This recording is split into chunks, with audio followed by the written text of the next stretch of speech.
Hello everyone, welcome to eConvert. Thanks for tuning into our show today. We are with Glenn Klorak from L'Oreal and he's hosting us in his L'Oreal Paris headquarters. Welcome, Glenn. Welcome, Mert, and thanks for joining.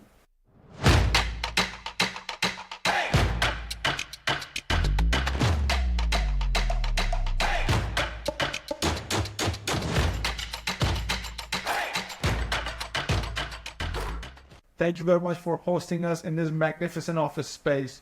I had privilege to work at L'Oreal before in the US, but it's my first time being in Paris headquarters. Thanks to you, we're happy to be here. Oh, cool. Nice to welcome you after your L'Oreal past experience. Thank you very much.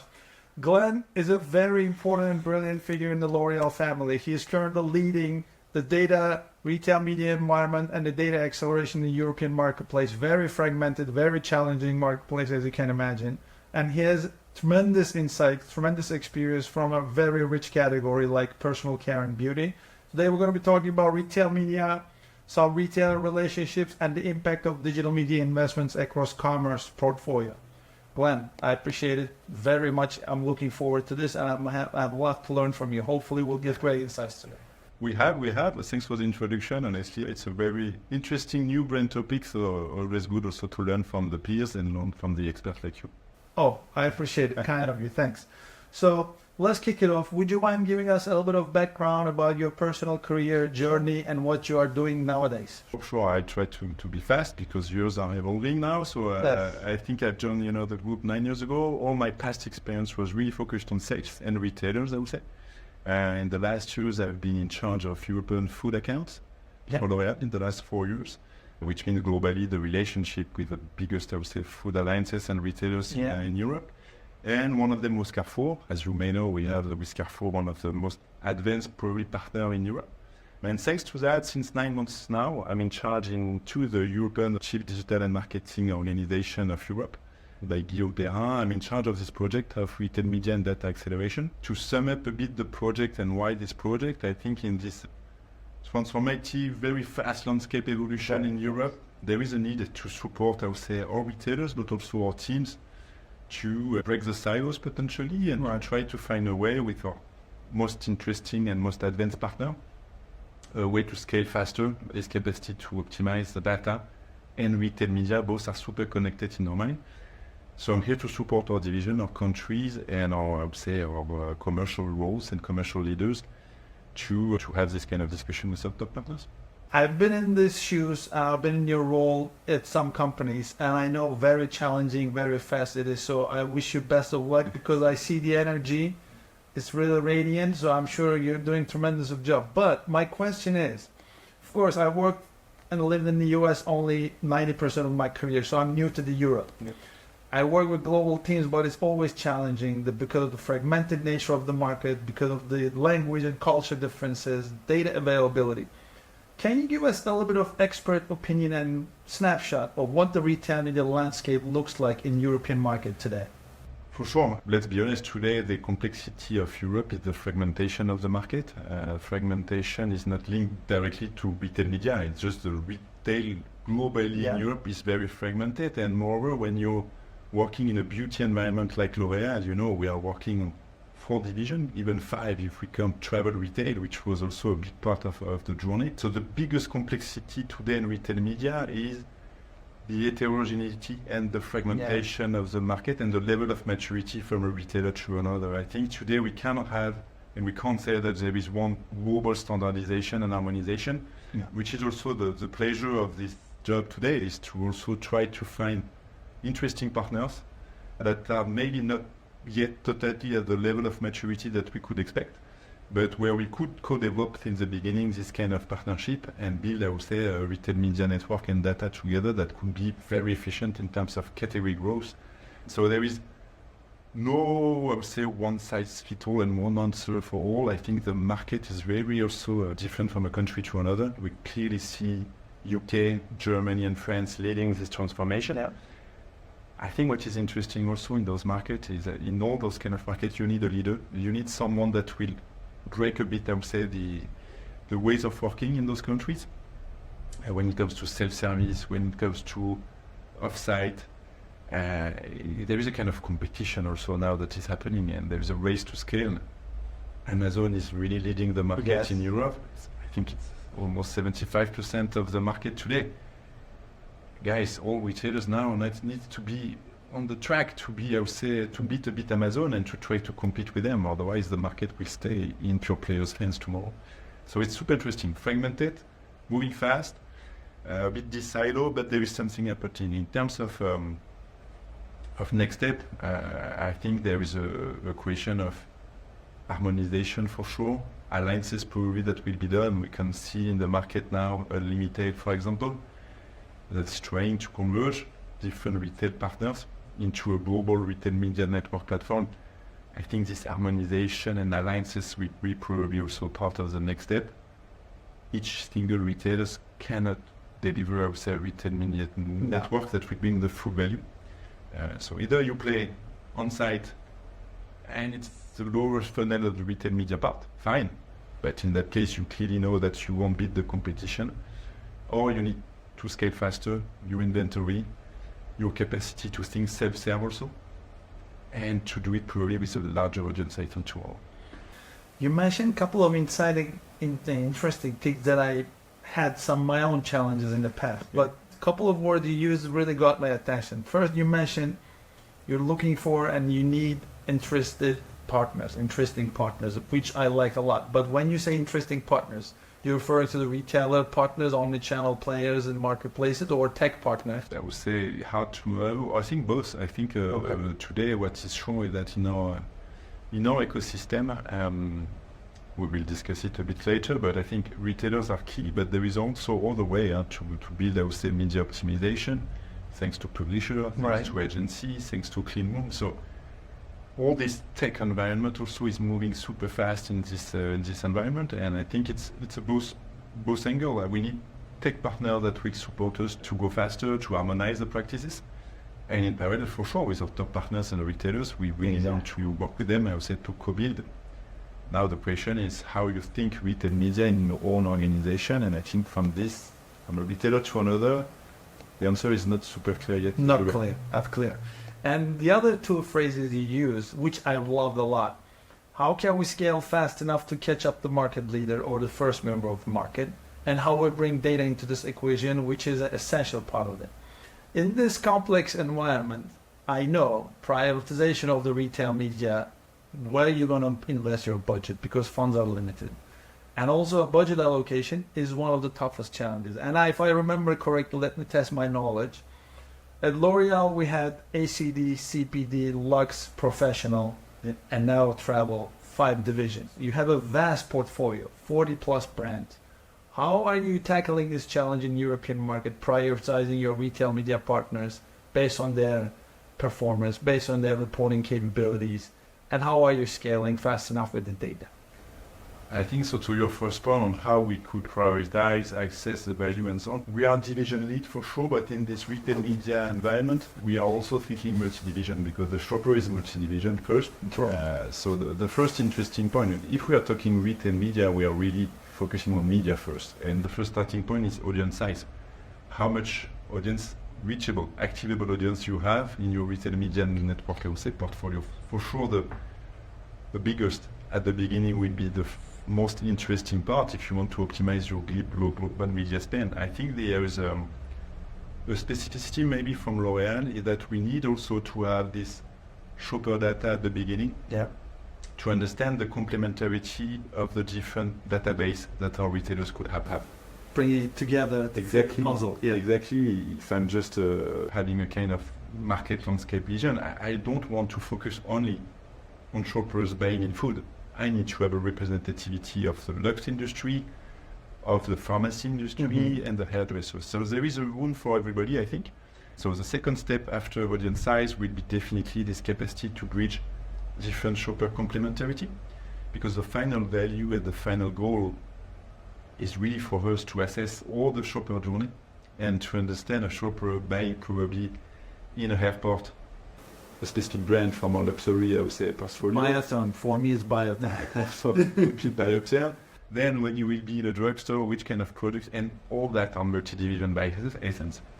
This capacity to understand it better, based also on our own database, is super interesting. I think after the third, I would say, pillar is really the inventory. Some years ago, we were only on site. Now you see some players that are able to do off-site, Yeah. stores like Growing UK, very fast. very fast. UK, I think it's showing the way also in this capacity to enlarge. So I think the inventory piece is super important. And the last one is the capacity to collaborate, like you were saying. Yeah. To start doing retail media at scale, there is a very important move at the beginning to be able to understand from both sides the shopper needs and how retail media could help also to leverage new kind of KPIs with the shopper behavior. So without shopper understanding first, hard to do It's very hard. retail media. After, again, retail media could be super high funnel, where there is a total, I would say, different discussion than the retailer ecosystem. It's really using audience for media. Yeah. And there is a full global, I would say, GBP and ways of working together where we use shopper data and retail media data, I would say, and retail media activation to improve full funnel activation with the retailers. So the two models totally work. Should work. Should work. It should work, and it's an exploration game. I mean, it's still a learning curve. We're exploring as we go. But I like the 4 pillars you mentioned. The audience size, the complementary nature of bringing different digital touchpoints from the shopper journey, scalability, and collaboration. In this equation, one of the hard questions to answer, I find, is the transparency of the measurement or the efficiency of the measurement, because we find ourselves in this tough dilemma with investing billions of dollars in media agencies and our retail media retailer partners, which became publisher, and then they're reporting back to us. In US, we have a funny term for this. It's like students grading their own homework. So how do you tackle this challenge in terms of transparency of measurement and the effective reporting? Where do you think European retailers are, and how L'Oréal is perceiving those? Well, I think it's moving super fast. Let's be honest, some years ago, we were all, I would say, in this market, not super good in this capacity to measure. Now, thanks also to some organization like EAB, for example, that is really leveraging harmonization of practices, all these kind of standard measurement, like CPC, CPM, impression, click on type, and so on, is more and more so becoming, I would say, totally natural. Yeah. If we are totally pragmatic now in Europe, a retail media network agency that will not drive this kind of measurement, we won't work with them anymore. There's no media budget to come if we cannot assess the value of that. So really, I think it's moving fast. I think retailers get totally now the point that if they want to compete, if they want to be at the forefront of this transformation, they need to use those code. So it's a question of months, I think, after all that everybody will work after. What is also super important is the capacity to do self-serve and to measure by yourself. I think this is why, again, retail media and data are quite connected, is that if you want to understand incremental return on advertising spend, you need to be able to have the full set of data at the more granular level, because we need control group, you need beta testing, and to do so, you need to have a very large scale in terms of data. So both are coming, but self-measurement is probably the new chapter of retail media network in Europe, where every retailer needs to understand that this will be the ways of working in the coming months with the industry, and we are ready for that. So I think this is a question that the retailers need to solve also internally. Yes, they're investing a lot in this area, but I think brands are also investing quite fast too. Yes, for sure. Data upskilling, additional resources, and bringing this data citizenship understanding of the data, what is data doing for different functions of the company. I've seen it firsthand. Yes, L'Oréal is really leading this front, I can tell, and I'm sure there is more development in the last 2 years, hopefully, which you can share some light. But I'm glad to hear that even in a fragmented more like Europe, you mentioned that retailer-based, market-based data is coming into the conversation, which was scarce or which was lacking in the previous years. Then, when we're talking about data, when we're talking about audience size, and of course, there's an essential part of retail media conversation, which is first-party data. Google keeps postponing the famous date for all of us, but meanwhile, it goes without saying that the more first-party data collaboration and the bigger size data set you have, it's more impactful in the digital media investment, I guess. Sure. And we chatted a little bit about this in our preparation call. Where do you see the first party collaboration going? How many platforms are giving you enough size of data set, enough clean rooms? Because L'Oreal is one of the powerhouses when it comes to first party data. Sure. No, I think you're perfectly right. I think if you think retail media first at the media level, the best way I would say to use it is to optimize your global media campaigns. And to do so, what you need is audience, what you need is measurement. We have all that in L'Oréal. L'Oréal today we have the chance to have a strong first-party database. Of course. Based on our D2C website, based also on the ways of working, and we still have also a lot of Salesforce people, we still have beauty advisor in stores. We are, as we discussed at the beginning, a very omni-channel company where you have different capabilities from a CPG working on in the full environment, for example. So thanks to that, our first-party data is very solid, very robust, and this is really helping us, I would say, to first optimize our global media, but also to understand the shopper, I would say, in a very fantastic way. So our first, I would say, mandatory principle is really that in each country, each consumer that is buying in L'Oréal is something that will help to understand better his ways of working, ways of buying. Yeah. We have also consumer care people directly. And all this kind of experience, like I would say the CRM expertise that we have thanks to our D2C website, is something that you could really benefit from when you're working with retail media, I would say, and first-party data of other partners. So this is where we start with, is how we could benefit from this experience and bring it to our retailers in a collaborative way and creating value together. So this is the vision.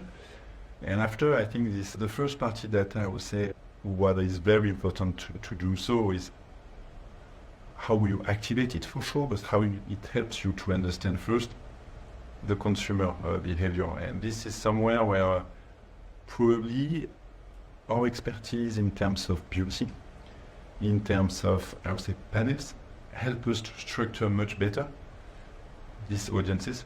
That most of our retailers today, some of them are very beauty oriented, so they are not so much beauty focused, and so we are CPG food oriented, so they are not so much beauty focused, so they don't have this kind of capacity to understand the global beauty shopper.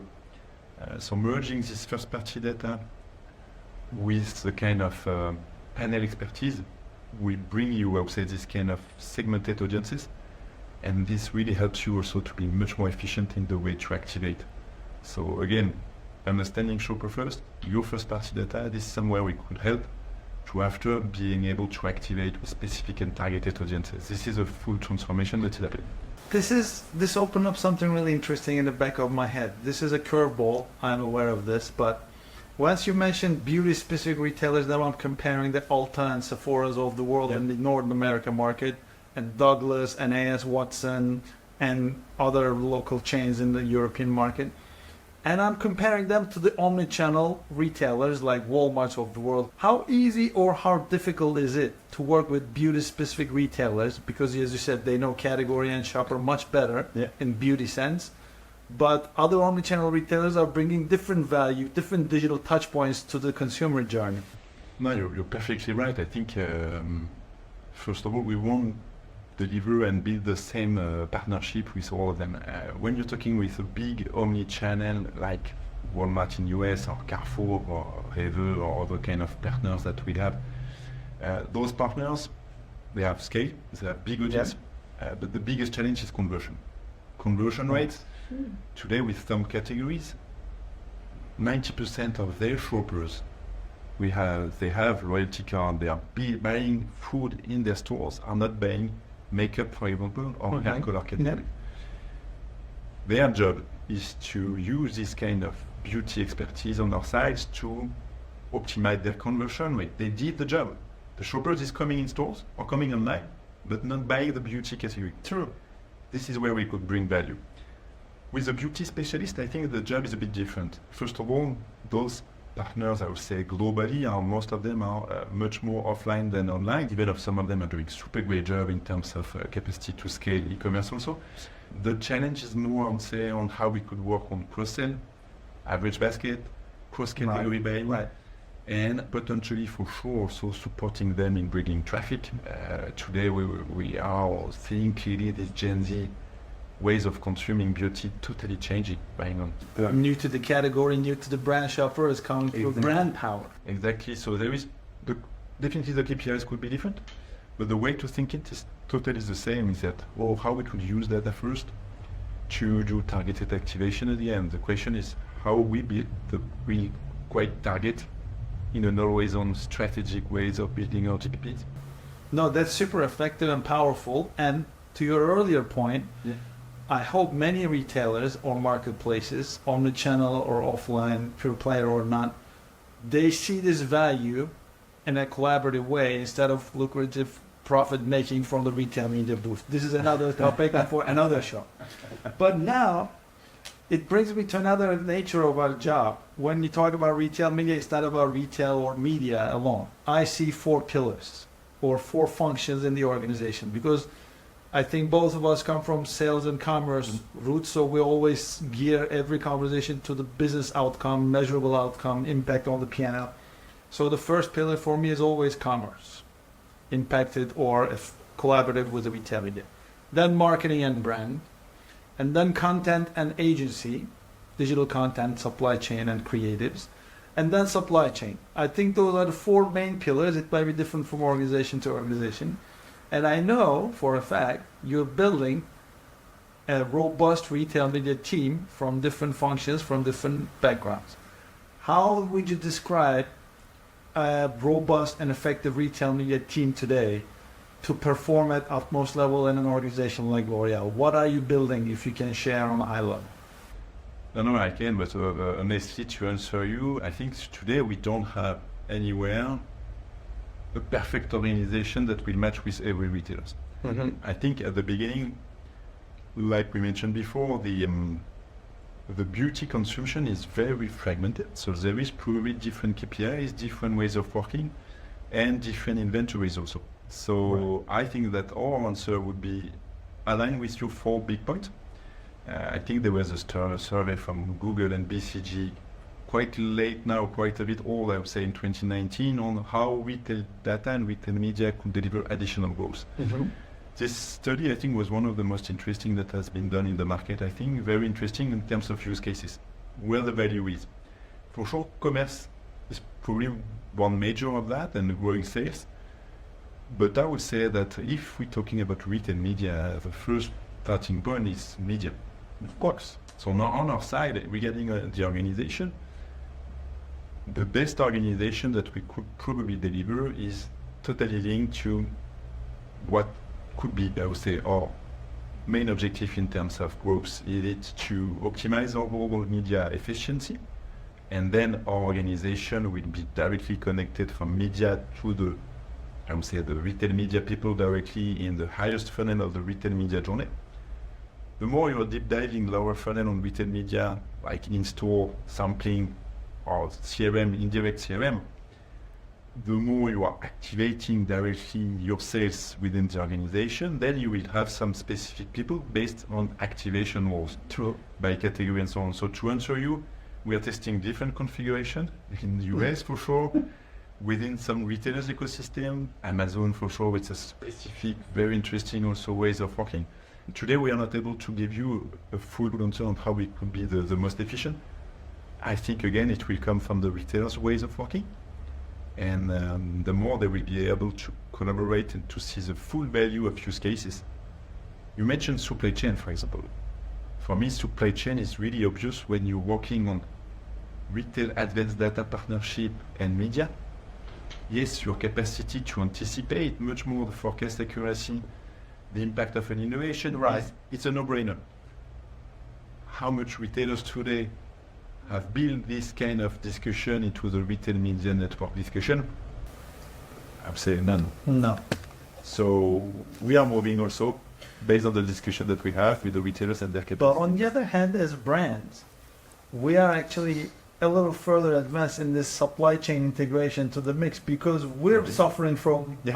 online out of stock inventory. We're suffering from late fulfillment and the customer ratings and reviews plummeted, etc. I agree. Retailers I haven't heard many retailers focus on that part as well. They're focusing on retail media network proliferation. The supply chain meeting the need is another discussion. I think it's coming back also to the organization, because you asked me, Mert, about our own internal organization. I think one of the questions also that I see in my discussion with retailers is what are their organization? Right. You know, I just quote an example with one super interesting player in beauty in Europe. Well, in the discussion, you know, we clearly see that the retail media network leader doesn't have the full answer. Really? No, That's for surprising. Okay.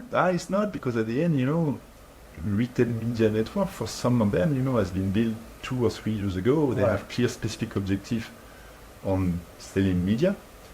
But when you're hosting a full relationship with the retailers, this kind of forecast accuracy, optimization, reduction of out of stock, probably online, I would say, availability and so on, is not at all in the, I would say, responsibility of the retail media director. No, you're right. This is in the purchasing team, or Sure. it could be in the e-com lead. This is why probably retail media network, I see it like a capacity to accelerate much faster the ways of understanding the efficiency of our activation and the data capabilities to understand better how we could improve business together. But after, the new organization will come from the capacity to the retailers also to understand the full value behind that if we collaborate together, and to make those dots between data, activation, and all the use cases that you could have after. And there is a lot, there is so much. I love what you just said in the last couple of paragraphs, because number one, I will reach out to you offline again just to pick your brain up on this topic to get more insight from you. The reason I'm saying this, I wrote an article about retail media not being another channel, but being an infrastructure to bringing media investment and commerce capabilities together. It was an experimental article, but now when I'm listening to you, I think you're a little far ahead on this conversation than me. So I have something to learn from you. I will definitely reach out to you on this very topic. With pleasure. Thank you very much for the enlightenment. The bulb is on in my head.